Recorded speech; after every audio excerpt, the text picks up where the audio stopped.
Porque Deus, ele quer ser o único a ser adorado, porque ele quer ser o centro das atenções. Às vezes parece que Deus não tá nem aí se uma criança lá é estúpida, se a galera morre de fome e se político faz a gente que nem tapado, né? Outra coisa, ele quer me mudar, mas ele não me ama como eu sou. Eu me mato de fazer coisas boas para pessoas, não mato ninguém, não roubo e só me lasco na vida. Nem pra eu ganhar na loteria, né? Pelo menos assim, é resolver muitos dos meus problemas pagando minhas contas, né? Fica até o final desse vídeo porque eu já fiz muito dessas perguntas e eu achei que eu estava servindo um Deus super egoísta. Por isso, eu vou destacar 3 mentiras do que você pode ter acreditado durante todo esse tempo. A primeira é, Deus fala que é justo, mas a sua justiça é passiva. Antes de tudo, se você fosse Deus, o que você faria? Aí eu mataria todas as pessoas ruins e só deixaria as pessoas boas no mundo. Assim, sinto muito dizer, mas não sobraria ninguém, porque muitas vezes eu e você, a gente faz coisas ruins na humanidade, seja não dar um bom dia pra alguém, não alimentar o pobre necessitado e passar reto porque eu estou ocupado demais com os meus afazeres, deixa coisas mais simples. Então assim, não sobraria nem você, meu querido. Então, não é matando as pessoas que vai resolver todos os problemas, mas sim manifestar a cultura do reino de Deus sobre a terra, mas sobre isso eu vou falar mais pra frente. E no versículo 26 a 28 diz que o Senhor nos deu autoridade para multiplicar aquilo que Ele havia criado e multiplicar. Ou seja, trazer expansão sobre todas as coisas que refletem a Deus, refletem a assinatura de Deus. E a serpente, aquele diabo mal amado, colocou Deus como mal. O pecado de Adão e Eva não foi exatamente comer o fruto, mas foi muito mais profundo do que isso. Foi não confiar na palavra que o Senhor já havia falado. Porque foi através da não confiança que a ação em si aconteceu. E quando as nossas ações não são de acordo com a palavra de Deus, todo o seu fim é morte. Só reflita isso em todos os aspectos da sua vida. A humanidade sempre quer escolher viver sem Deus e seguir os seus próprios desejos. E não vem falar que não é assim não, porque muitas vezes você quer ter o controle da sua vida na sua mão e acaba se estribuchando todo, porque você tem que sustentar com a força do seu braço. Para de tratar Deus como se fosse o seu amuleto da sorte. Ele não é o seu escravo, ele não é o seu filho, muito menos o seu chat GPT. Ele é o seu Senhor, ele é o seu Pai. E para deixar claro sobre o que é justiça própria e justiça de Deus, justiça própria é considerar algo justo ou moralmente correto com base em seus próprios métodos, ações ou padrões pessoais. Isso não é bíblico porque implica que uma pessoa pode alcançar a justificação ou salvação através de suas próprias ações, sem a necessidade de graça ou intervenção divina. E isso te leva ao orgulho, autojustificação e uma visão distorcida sobre si mesmo e também sobre os outros, levando assim o julgamento dos outros que não correspondem às suas mesmas expectativas ou os mesmos padrões pessoais. Agora,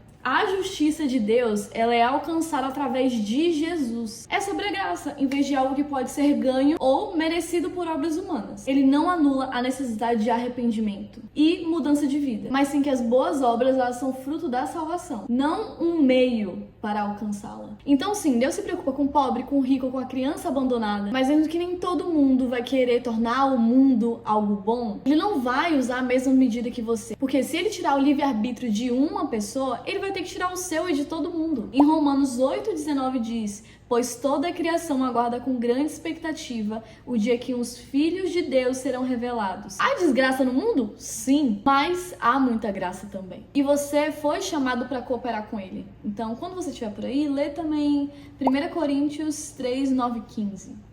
Mas aí, você vai dizer sim ou você vai ficar na zona de conforto? A segunda é, Deus só se importa em ser adorado. Agora eu quero que você imagine que você ganhou o ingresso de alguém que você admira muito. Sei lá, pode ser Justin, Demi, Selena Gomez, Jonas Brothers. Você acredita que eu era fã do Charlie Brown Jr. E quando ele morreu, eu chorei muito.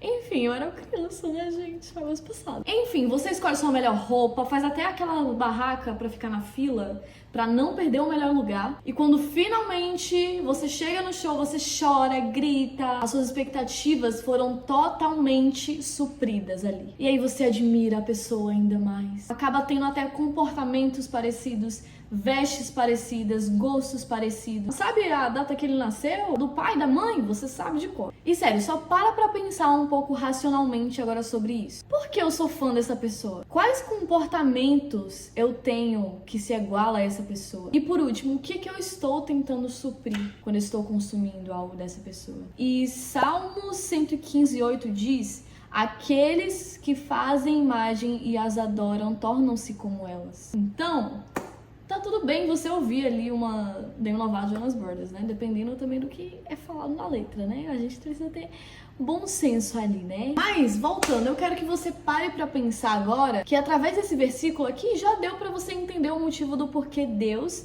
ele quer que nós adoremos só a ele. E ele fala isso muitas vezes na Bíblia, né? Porque quanto mais você o adora, mais você fica parecido com quem ele é. Então é mais por você do que por ele mesmo. Porque ele continua sendo amoroso, ele continua sendo fiel, ele continua sendo compassivo, generoso, sábio, perdoador e várias outras coisas que se fosse pra eu continuar aqui eu teria que fazer outro vídeo, mas leia a Bíblia. Ele é tão bom com a humanidade que mesmo ele tendo feito o ser humano à sua imagem e semelhança lá no Jardim do Éden, parar o tempo dele para todas as tardes ter relacionamento com a humanidade, e a humanidade falou assim: falou Deus, tchau, muito obrigada, tá?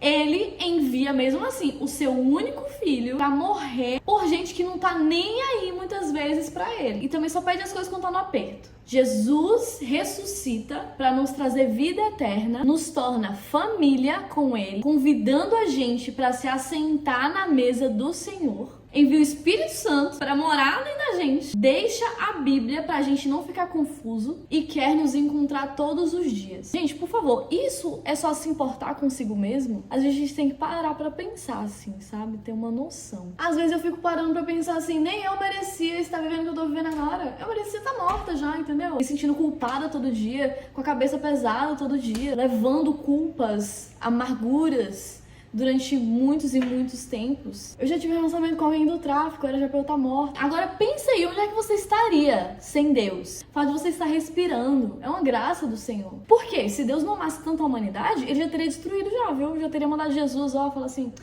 ah, Jesus, não tenho mais paciência não pra essa galera, entendeu? Volte logo. Não quero dar mais segunda, terceira chance pra essa galera, então tchau. Vai lá buscar a igreja e é isso. Mas não! E a terceira, Deus diz que me ama, mas não me aceita como eu sou. Sobre isso é mais fácil de você entender que quem te ama de verdade não é aquele que passa a mão na sua cabeça o tempo todo. Quem te ama de verdade não concorda com tudo que você faz. Mas aquele que também te traz o conforto também te traz o confronto. É ter o sentimento de eu te amo demais pra você ficar se afundando em coisas momentâneas, pra preencher um vazio eterno que só o eterno pode preencher. Sim, Deus colocou dons, colocou habilidades, colocou coisas muito especiais dentro de você.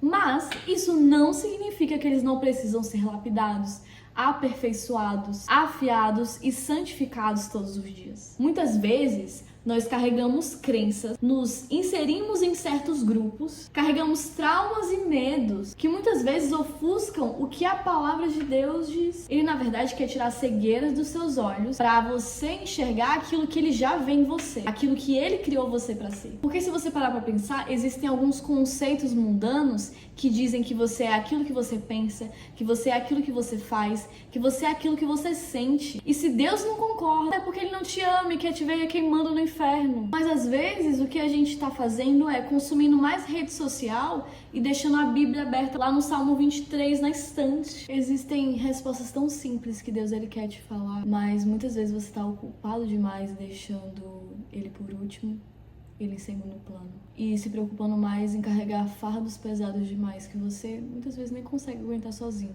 Uma coisa que eu escuto meu pastor falando é: o Senhor não te chamou para ser um bom cidadão. E realmente, quando Jesus ele ressuscitou, ele nos comissionou para irmos a todo mundo e fazer discípulos de todas as nações, batizando-os no Pai, do Filho e no Espírito Santo, ensinando a obedecer tudo aquilo que ele ordenou. Se você tem chamado para ser teólogo, pastor, glória a Deus. Se o púlpito é para você, glória a Deus. Mas Jesus, ele morreu e ressuscitou para que nós também ocupássemos todas as esferas da sociedade: arte, comunicação, governo, business, todas. E eu finalizo com a seguinte coisa: se você já teve ou você tem algum desses pensamentos, seja sincero e pare assim e fala: Deus, eu não confio no Senhor.